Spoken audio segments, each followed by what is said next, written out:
कल्पना आहे की हे जे काही बिल आहे हे केवळ ज्या आपल्या महाराष्ट्रामध्ये ज्या प्रायव्हेट युनिव्हर्सिटी आहेत यामध्ये अजून 3 युनिव्हर्सिटी ॲड करण्यापुरतंच सीमित असलेलं हे बिल आहे.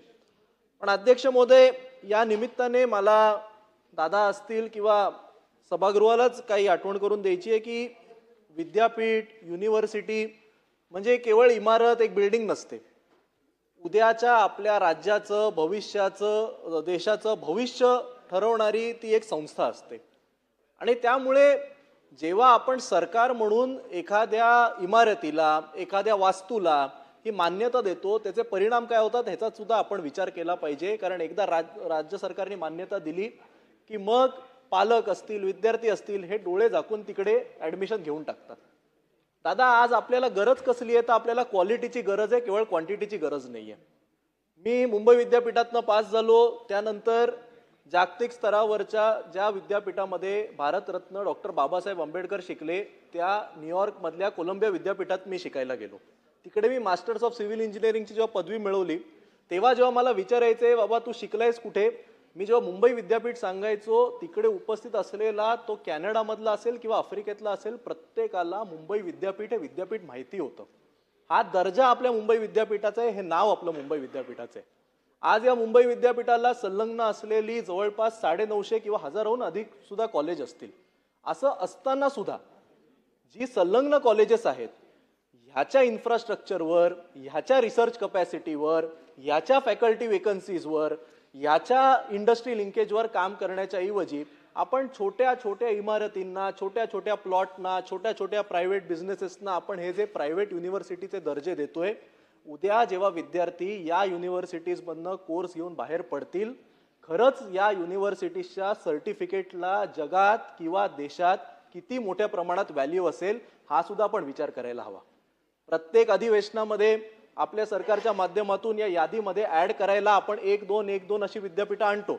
गेल्या अधिवेशनामध्ये आपण जिओ युनिव्हर्सिटी आणली, सगळ्यांनी कदाचित एकमताने किंवा बहुमताने ती पारित झाली. हे सुद्धा बिल कदाचित बहुमताने पारित होईल.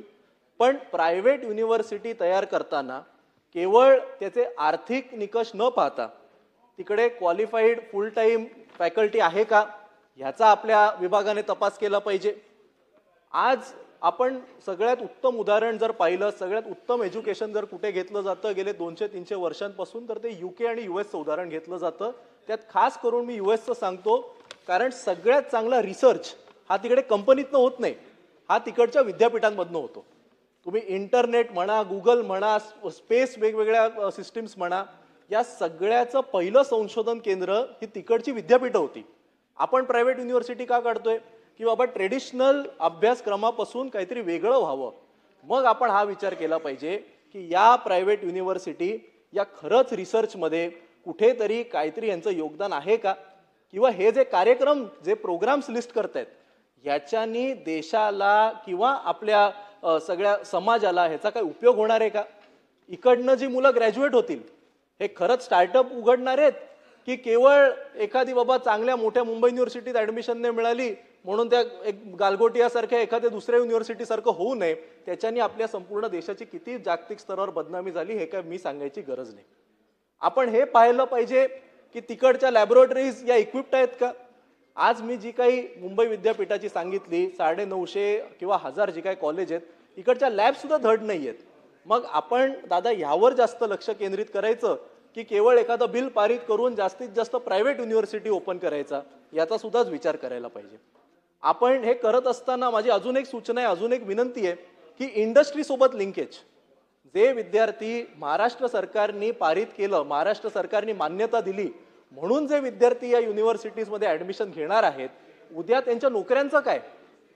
ज्या चांगल्या सगळ्यात मोठ्या प्रायव्हेट युनिव्हर्सिटीज आज देशामध्ये आहेत, मग बिट्स म्हणा, मणिपाल म्हणा, अशोक म्हणा, याच मोठ्या का मानल्या जातात.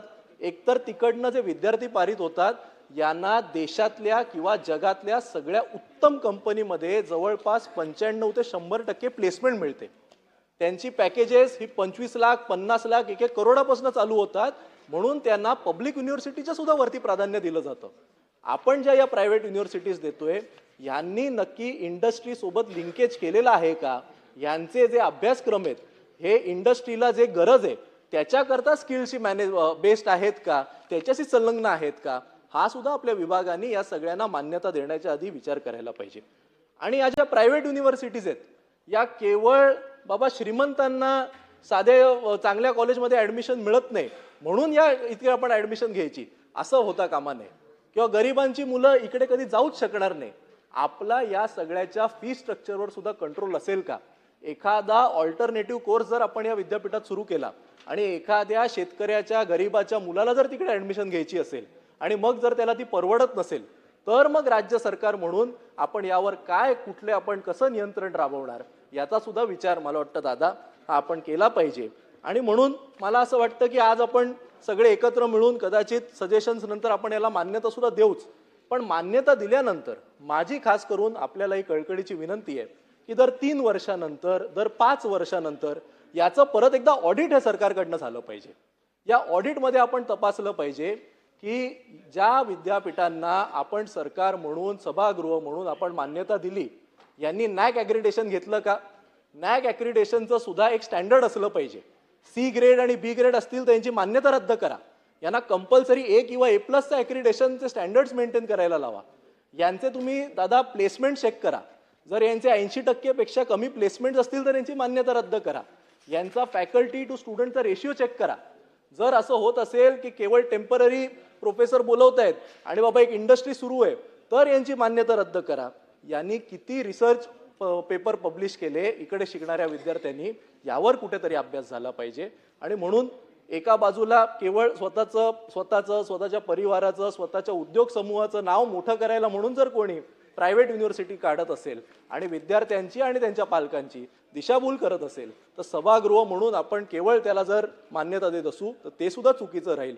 उद्या भविष्यामध्ये जाऊन विद्यार्थी पालक हे आपल्याला प्रश्न विचारतील की महाराष्ट्र सरकार म्हणून तुम्ही मान्यता कशी दिली. म्हणून असं होऊ नये अशी मी आपल्याला विनंती करतो. मी केवळ या 3 विद्यापीठांबद्दल बोलत नाही, माझी काही वैयक्तिक यांच्याबद्दल कुठे आक्षेप नाही, पण प्रत्येक अधिवेशनामध्ये जेव्हा आपण अशी नवीन पारित करतोय तेव्हा यावर कुठेतरी चेक हा सरकारचा असावा अशी मी विनंती करतो. आणि मी जे काही मुद्दे मांडलेत या संदर्भात आपण स्पष्टीकरण द्याल अशा रईस भाई धन्यवाद.